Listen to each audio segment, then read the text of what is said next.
Next, whenever the training is over, test it. Do a pilot testing. Test the new processes in a nice environment. Like sit in a room and just say, okay, role play. I'm the sample collection. I'm the person who's receiving the samples. I'm the one who's going to sort the samples. I'm the one who's going to put them into the machine and see how it is going. And then you realize, okay, this person, when he's receiving the samples, he's not checking for rejection criteria. And then you put in the rejection criteria. So that is how you need to do a pilot testing, because it's dynamic. Suddenly you have patients coming in, everything is happening, and then you can't say, my this sample is missing, this sample was not drawn at the correct time. It can't happen. That is the reason why you need to have pilot testing, because patients are not going to get affected. Then roll out the system across the laboratory. Then also you need to notice. Sample, it worked beautifully. Then you put it in the lab. Inside the lab, it worked perfectly. Then you go and across the hospital, you can implement it. Once you implement it, again, go look for gaps. See whether things are going according to what you have given them, the document, the role, the task document, whether what you gave, are they following it or are they not following it? Continuously assess their performance. And if they're not doing something properly, they're trying to take a shortcut, make it very clear to them that that is not acceptable. But make it easy for them by making a little bit of improvement to make it life easier, so that they don't tend to take a shortcut and they want to do it absolutely the right way. Got it? So the pillar one, the main pillar, I would say, in any laboratory is sample collection.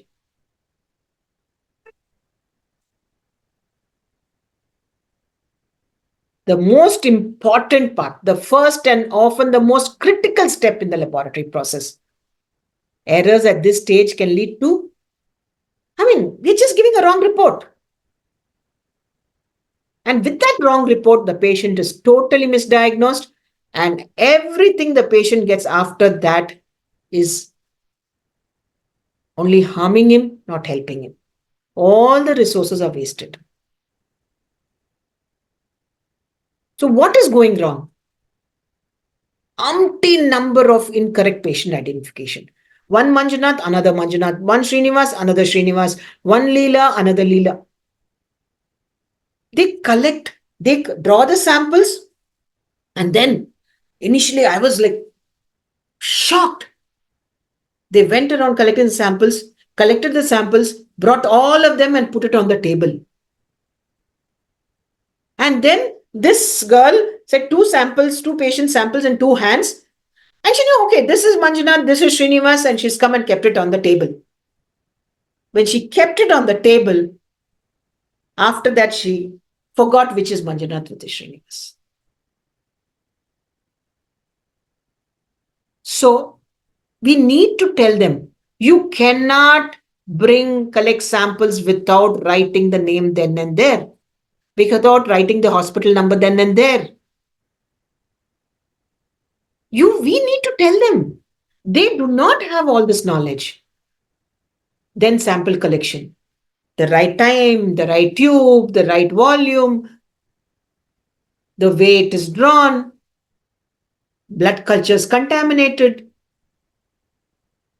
Then you draw it at one time and then you transport it at some other time. One instant when somebody was telling me, ma'am, we were so shocked that in the pediatric department, because it is a small child and they drew the samples. One sample they kept in the fridge, another sample they sent it. And this great sister thought, next time when they ask us to draw a sample, I'll send the second sample which I kept in the fridge. Oh my God. Poor girl. I don't blame her. She didn't realize that the reason why the doctor is asking for the second sample after 6 hours or 7 hours to see the dynamic status of the value at that point of time in the. She thought in the morning also glucose will be same, but afternoon also it will be the same. Electrolytes in the morning will be the same. Even the second sample, it will be the same. Unless you tell them in a way that they can understand and then put a stop to it and use that case study to tell everybody, don't ever do it. Until that time, everybody perceives it differently and start doing it differently. Why take sample labeling? We've had so many. Stick the barcode label. 2000 when I started Vacutainers and barcode labels. Initially, I said, "Arey, what is there? They just have to stick the barcode on the tube. What is there for me to teach them?" And that was a big learning lesson for me because when the tubes came, one was stuck like this, one was stuck like this, one was stuck like this, one was on the cap. That is their perception. As long as it is there on the tube, it's okay for them. I've stuck the barcode label. Then that is when I realized when we give instructions, we need to give clear instructions. And I gave them, and I keep telling them, always put yourself in the other person's shoes. Like in purchase, when I get, they say, okay, we want the 2 black chairs. Now, when it's coming from pathology department, their 2 black chairs are stools. When it's coming from the auditorium, 2 black chairs are the auditorium chairs. When it is coming from the class, it is a classroom chairs. They're all black. So unless you have a context and you tell them the concept behind it and you teach them the right way, then all will be continuously going wrong because each one is thinking in a different direction.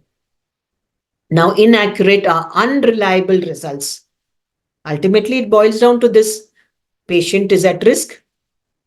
Legal and financial implications already started.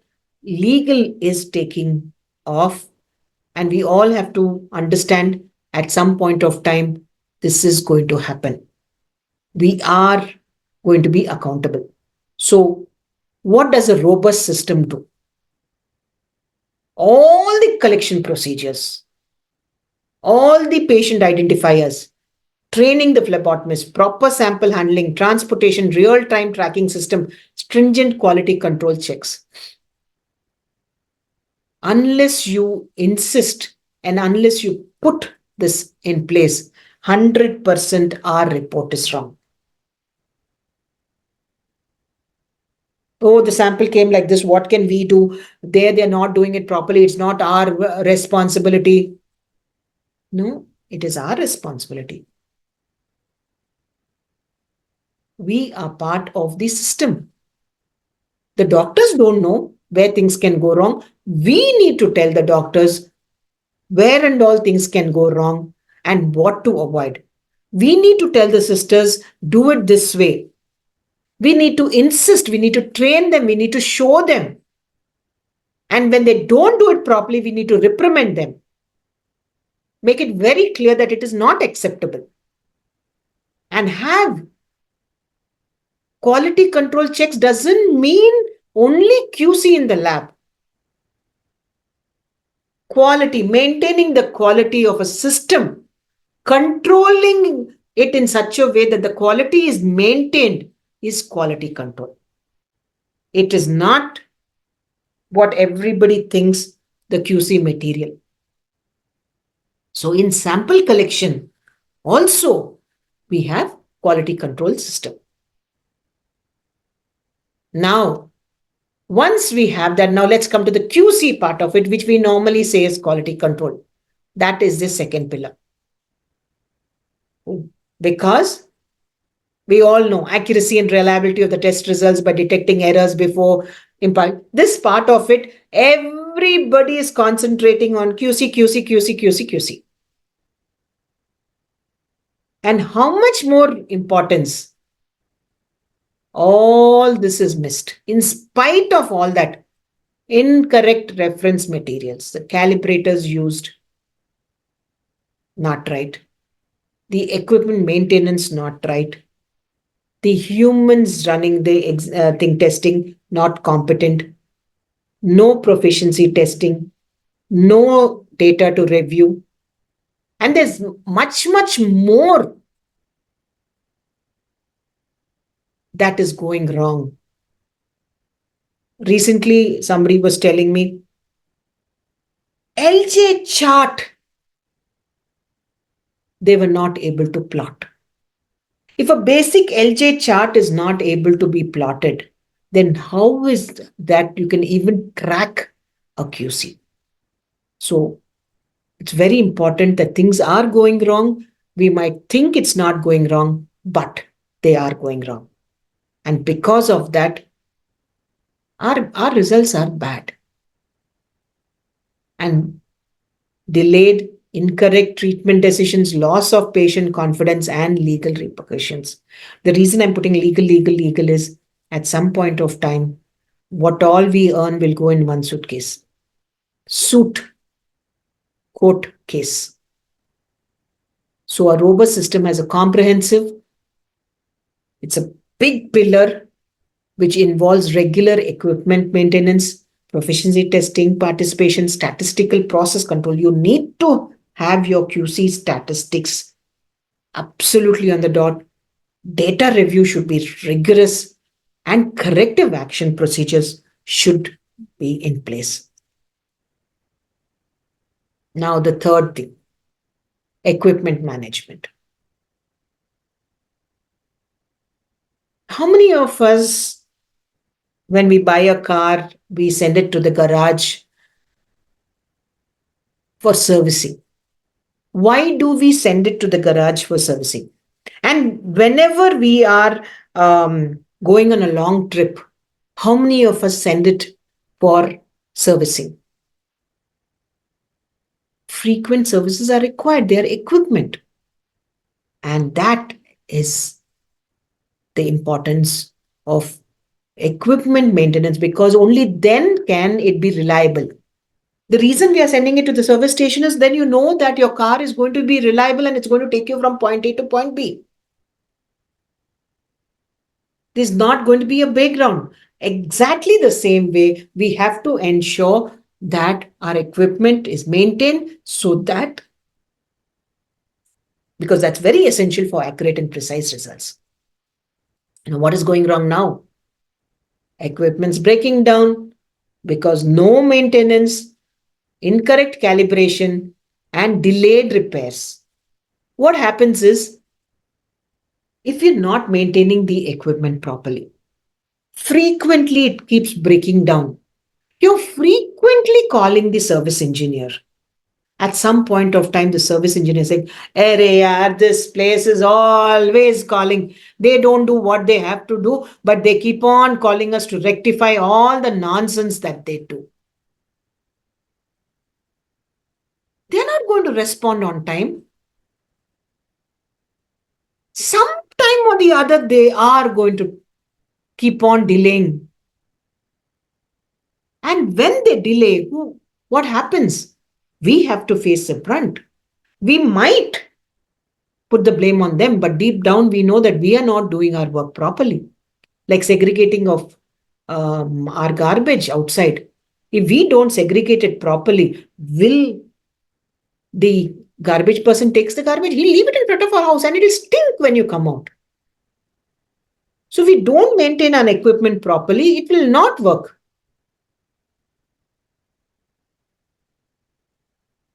So what happens? Inaccurate results, increased turnaround time, all the tests backlog, and patient's safety.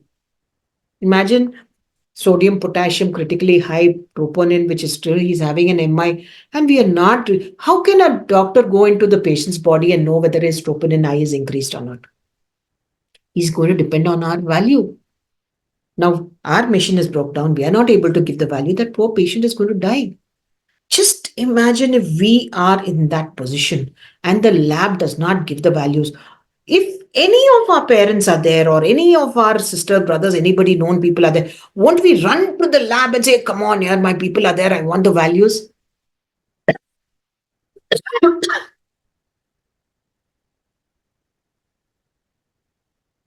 And what about the poor patients over there? It's somebody's mother, brother, sister. And we need to ensure that we give them timely reports. That's why we all are in the healthcare space. That's why we became doctors. So preventive maintenance schedules, regular calibration, equipment qualification, emergency repair procedures, equipment performance monitoring, unless there is a systematic way in which we go about doing it, you will find a lot of QCs going out. You will find a lot of samples not, values not coming in.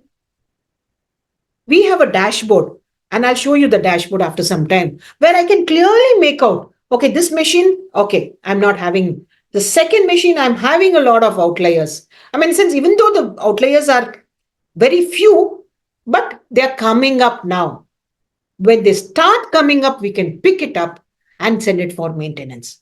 So that is very important. Performance monitoring. You need to ensure that we maintain and perform, monitor the. Now,